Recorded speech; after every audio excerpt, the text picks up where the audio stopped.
जान, करती हो मुझे परेशान। हाँ, होश में नहीं हूँ ओ मेरी जान, करती हो मुझे परेशान। तेरा मूड भी लगता है ढीला ढीला ढीला। नशे में हम नहीं है ये सवा नशीला है, पानी भी पीती हूँ लगता टकीला है। नशे में हम नहीं है ये सवा नशीला है, पानी भी पीती हूँ लगता टकीला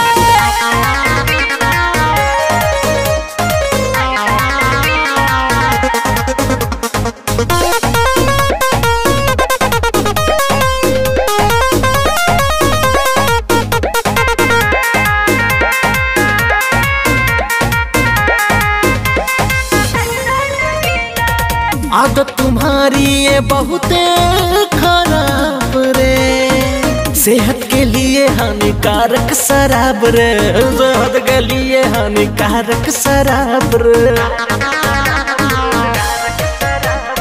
हर किसी में एक कमी रहता है, कोई छुपाता है कोई बताता है। ओ तेरे जैसा कोई हमें नहीं मिला मिला मिला। नशे में हम नहीं है ये सवा नशीला है, पानी भी पीती हूँ लगता टकीला है। नशे में हम नहीं है ये सवा नशीला है, पानी भी पीती हूँ लगता टकीला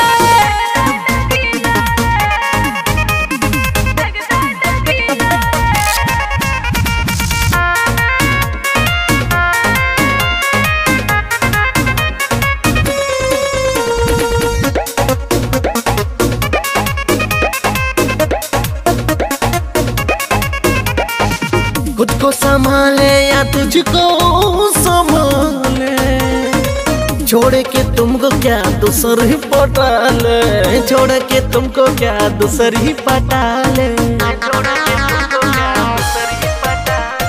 इतनी सी गलती में उब गए क्या तुम, गुस्से की आग में डूब गए क्या तुम। तू हद से भी ज्यादा है नशीली नशीली नशीली।